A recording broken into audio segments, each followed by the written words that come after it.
Hi everyone, welcome back to Bethany Urban Farm. I'm here at my new house, getting ready to start the fall garden. I'm also dealing with kind of reconfiguring the layout of my whole garden because I'm in a new property. I'm just navigating, working with the landlord to figure out where I'm allowed to put down soil, whether he wants me to use raised beds or containers, or if I can just if I can do an in-ground garden. For some reason, landlords seem to be not so keen on in-ground gardens, which is odd to me because they actually disrupt the landscape the least amount. Because when you're done, you pull everything out. Whenever you're ready to move out of the house, you can just rake over the soil. The soil will be amazing quality. You can either leave it for the next tenants to plant a vegetable garden, or you can just rake it out and plant grass seed.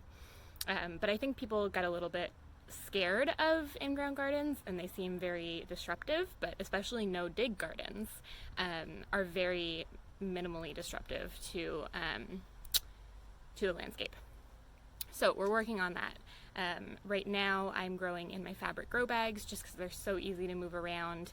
As I'm learning where the sun is, I'm sure I'm going to make mistakes and put things in the shade, or put things in a place where they aren't happy. So the fabric grow bags are a really great temporary solution if you are just learning about your new property, just getting familiar with it, and you're not sure where you want to grow things and where things will do best. So I'm mostly growing in grow bags right now. I'm annoyed because I had all that soil delivered to my old property back in January, and of course I can't really transport soil because it's so heavy and big. I can't transport it on the ferry, so I'm having to buy new soil, which is annoying because I spent about $300 putting in the in-ground garden and having all that soil brought to our old house. But it's all a learning experience, and $300 for a course in gardening isn't bad. But I am going to show you what I'm using for soil in my new garden and for starting my fall seeds. So this is Coco Coir, or Coco peat. It is a coconut husk byproduct, and it comes either in a bag or in bricks. This is the brick form. This was about I think it was a 5-kilo brick that expands into between 50 to 60 kilos of coco peat. And basically what it is a really soft growing medium that's excellent for starting seeds. It's also excellent for houseplants, anything that needs a lot of really good aeration and really good drainage. It doesn't have any nutrients in it. But it does, you can add organic fertilizer and it will soak up the organic fertilizer and basically become an organic medium.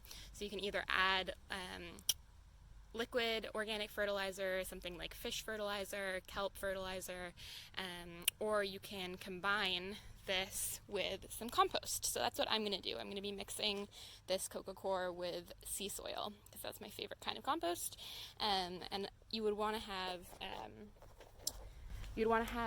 a larger proportion of Coco Coir and a smaller proportion of sea soil when you're starting seeds, because the seeds really like the Coco Coir for its aeration and its drainage, and you just want a tiny bit of nutrients in there.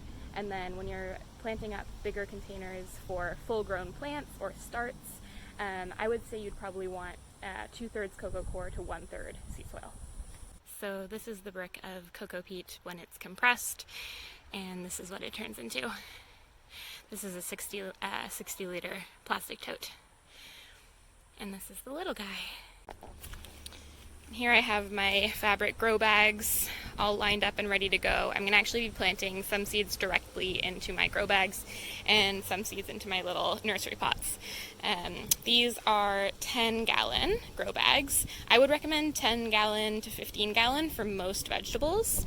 I have a 30-gallon. I'll show you over here. And it's really too big. I have actually 2 tomato plants in it right now. You can see this one is a 10-gallon and this one is a 30-gallon. And it's just kind of too big to work with. Yeah, it's just kind of too big to work with. You end up using a lot of soil, which is really expensive. They're really heavy and difficult to maneuver, which kind of defeats the purpose of them being a grow bag. So I really like the 10-gallon pots, and I would say no larger than 15 gallons unless you're growing something like potatoes. So I've filled up these grow bags about 4 to 6 inches with Coco Coir, and you can see that one brick filled up 4 10-gallon grow bags, about 6 inches deep.